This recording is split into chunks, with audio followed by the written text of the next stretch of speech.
Ini jenis takabbur.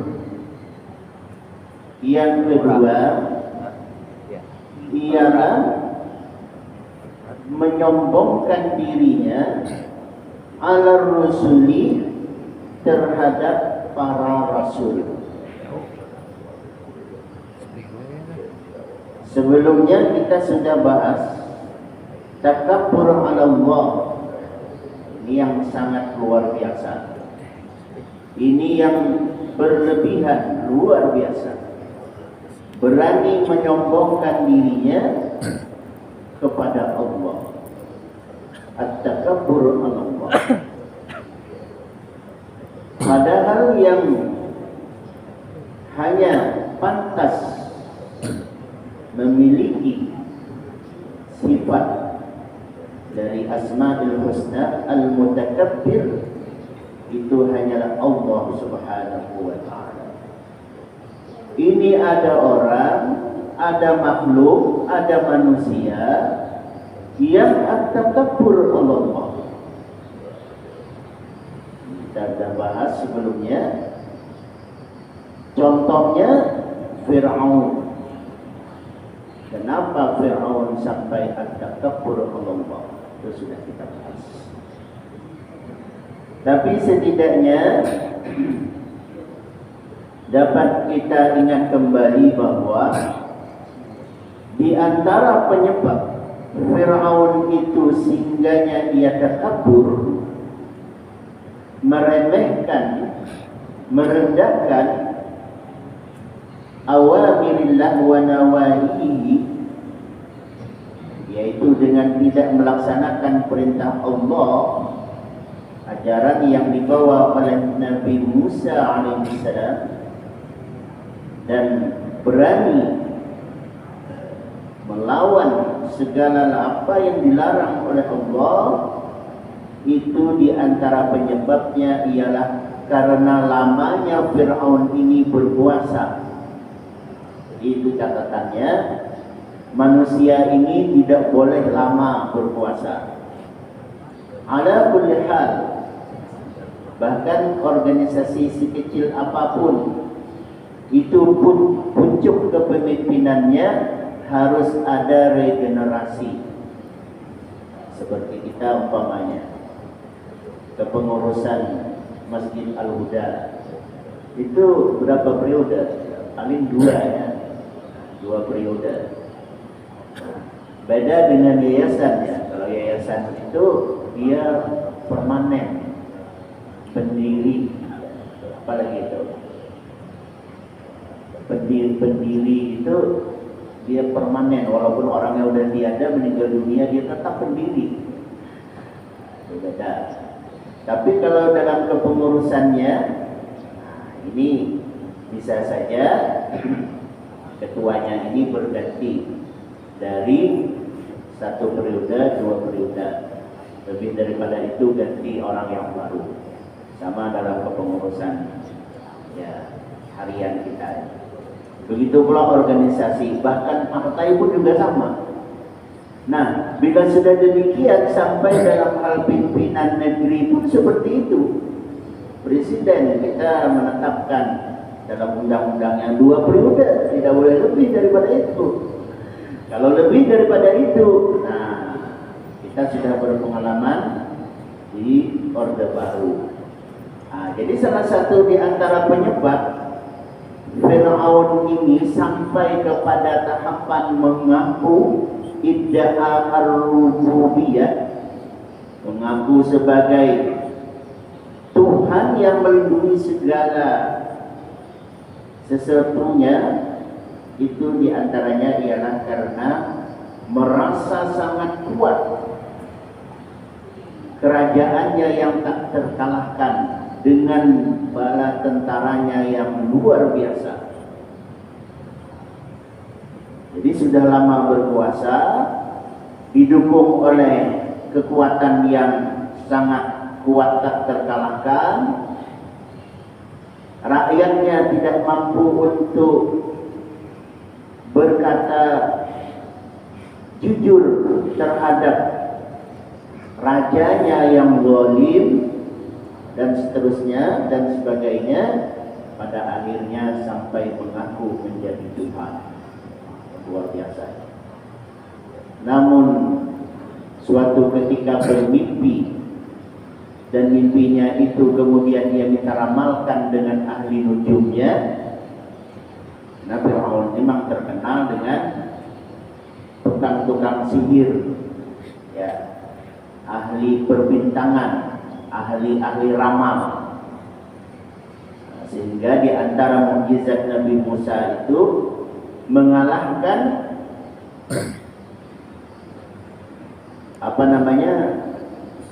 ahli nujum tadi, mengalahkan dari berbagai kemampuan yang dimiliki oleh mereka, daripada sihir-sihir yang kita kenal, di antaranya ialah sihir yang menciptakan ular-ular yang hendak mengalahkan mukjizat Nabi Musa alaihissalam, yang kemudian oleh Allah diberi wahyu kepada Nabi Musa dengan mengumpulkan tongkatnya menjadi ular, dan ular mukjizat ini melahap habis ular sihir-sihirnya Fir'aun.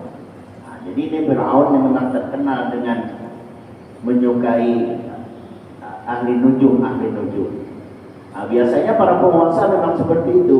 Jadi kalau sudah lama berkuasa, dia harus ada yang dikenal dengan ahli-ahli spiritual. Jadi yang mendampinginya itu dengan kekuasaannya ini, diantaranya ialah para ahli nujum. Itulah seperti itulah Fir'aun. Suatu ketika bermimpi, dalam mimpinya ini, bahwa suatu ketika nanti Fir'aun ini dengan segala kerajaannya dan kehebatannya ini bakal lumpuh, dikalahkan. Nah, maka ramalan ini yang mengalahkan itu bukan kerajaan selain kerajaan Fir'aun. Kalau umpama ada ini kerajaan Mesir kuno, Fir'aun. Lalu ada kerajaan, katakanlah dari Jazirah Arabia atau dari Eropa, kerajaan yang bakal mengalahkan Fir'aun. Nah, maka tentu tinggal mengumpulkan kekuatan pasukan untuk menyerang negara tersebut. Ini anehnya, yang bakal melumpuhkan dan mengalahkan kerajaan Fir'aun ini, nanti ada seorang bayi laki-laki. Nanti dia besar, dewasa, orang yang mana bayi laki ini adalah tidak jauh dari lingkungan kerajaan atau kekuasaan Fir'aun. Dia berada di sekitaran istana Fir'aun. Ini yang lebih mengerikan lagi. Ada seorang bayi yang nanti besar, lalu kemudian dewasa, dan seterusnya. Itulah orangnya yang bakal mengalahkan kerajaan Fir'aun. Maka ketakutan yang sangat luar biasa oleh Fir'aun ini, dia kemudian mengumpulkan para tentaranya, ditugaskan untuk mencari setiap sudut kota, bahkan negeri-negeri, kampung-kampung. Kalau ibarat kita ini provinsi, di provinsi ada beberapa kabupaten dan seterusnya sampai kepada pelosok-pelosok. Kayak apa lagi itu? Untuk apa? Dicari ibu-ibu hamil dan diawasi. Setiap ibu-ibu hamil atau ibu yang sudah melahirkan memiliki bayi laki-laki. Luar biasa, sangat dahsyat. Jadi pada saat itu, setiap ibu melahirkan bayi laki-laki, itu keamanannya sangat-sangat terancam. Bahkan tidak sedikit yang dibunuh. Setiap bayi laki-laki itu bunuh. Yang belum lahiran, ditunggu kelahirannya. Kalau ternyata lahir laki-laki, maka jaminannya adalah untuk dibunuh oleh pasukan bala tentaranya Fir'aun. Dan itulah yang terjadi. Kita bayangkan kalau itu terjadi dalam sebuah kekuasaan seperti kita dewasa ini, betapa tidak amannya rakyat pada masa itu. Tapi ya, wa makaru wa makarallah wallahu khairul makirin. Sehebat apapun rencana busuk mereka, ya, siasat mereka untuk mengamankan Fir'aun dari keruntuhan kekuasaannya, wa makarallah wallahu khairul makirin. Allah membuat rencana, ya, menggagalkan segala makar-makar mereka itu. Wallahu khairul makirin, adalah Allah sebaik-baik, ya, pembalas daripada segala siasat-siasat makar mereka. Lahirlah seorang bayi laki-laki di suatu kampung yang juga terancam keamanannya sama. Tapi oleh Allah diberikan bimbingan kepada seorang ibu ini, supaya ibu ini mengamankan anaknya biarlah berpisah. Biarlah berpisah. Lalu kemudian caranya bagaimana? Dibuatkan semacam, ibarat kita itu sampan kecil, perahu lah gitu ya. Jadi petunjuknya seperti itu. Lalu dihanyutkan di Sungai Nil. Sungai Nil berarti kalau dihanyutkan, daerahnya daratan, hulu-huluan sungai ke bagian muara. Di muara sungai itu, disitulah letaknya, diantaranya itu istana kerajaan Fir'aun. Mungkin saudara-saudara kita yang sudah sampai ke Mesir melihat sejarah-sejarah kuno Fir'aun, sejarahnya Mesir ini, itu bisa melihat, ya, di mana dahulu letak kurang lebih kekuasaan Fir'aun Ramses II, ya, kalau di dalam sejarah itu. Jadi dihanyutkanlah bayi kecil ini yang diawasi oleh, sejarah itu dikatakan seorang kakak. Jadi ada kakaknya bayi ini, diawasi sampai kepada istananya Fir'aun tersebut.